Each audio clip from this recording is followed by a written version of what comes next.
Alright, have you ever wondered what it would be like to be the slave of a girl and then have her fulfill your innermost desire? Well, if you have, welcome to Chainedsoldier.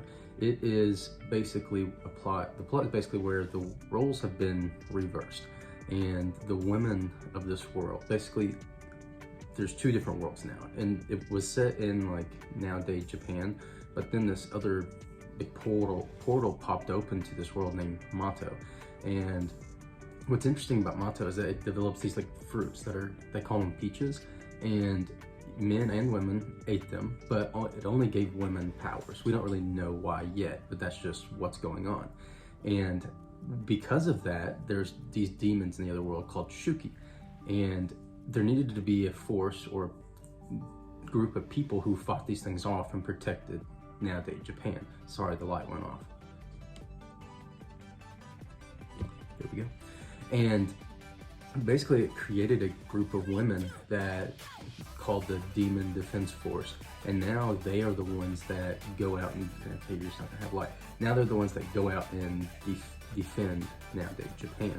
What this caused is a power shift, and now the women are kind of the ones on top, and they're doing all the providing, protecting, all that good stuff, and now men are looked upon kind of like, not necessarily trash a little bit, but kind of like almost worthless, that they just go to work and that's about all they do. And this is kind of where Yuki, the main character of the story, pops in. He happens to walk into a portal by accident. He didn't really walk in, it kind of just pops into existence right there where the two worlds collide. I can't remember exactly what it's called, but it's like an accidental that happens. And so he gets on his phone and he types in the protocol for if he accidentally gets put into the other world.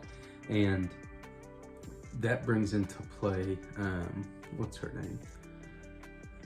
The next is one of the protagonists, Kyoka.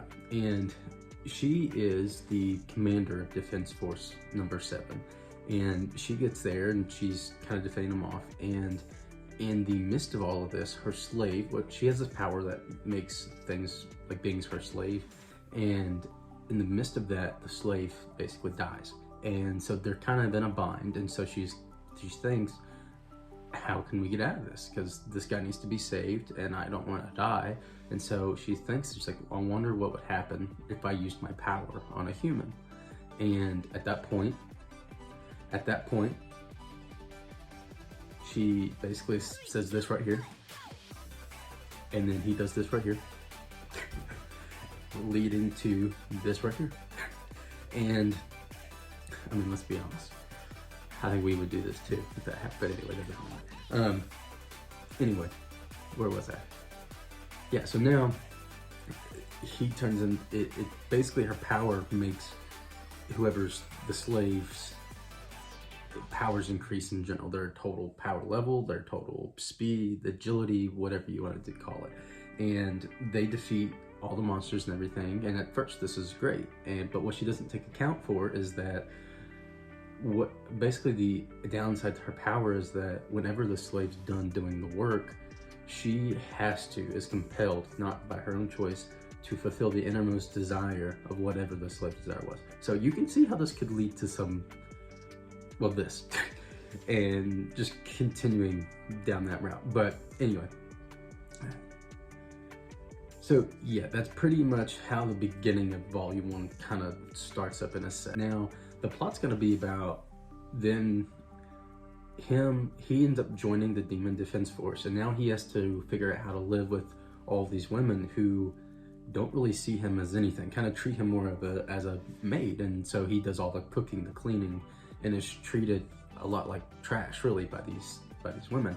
And so it's about them learning to be together, and you get to see, kind of watch them a little bit in the first episode, how their dynamic starts to change towards the end of the first volume.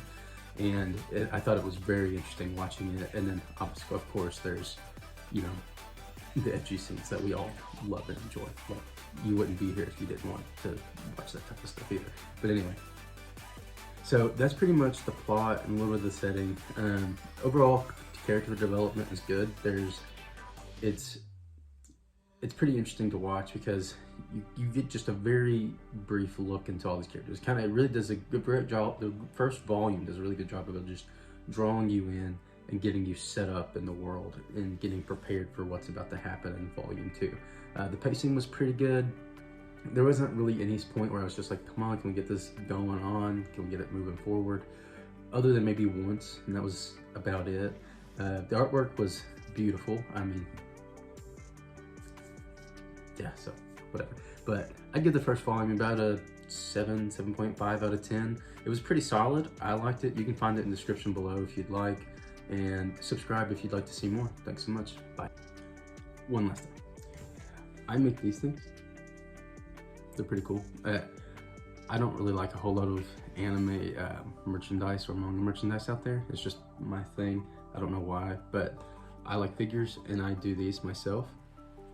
If you would like any of these, I do custom orders, and basically I'll put a wooden backing on the back of it and make it not so curved.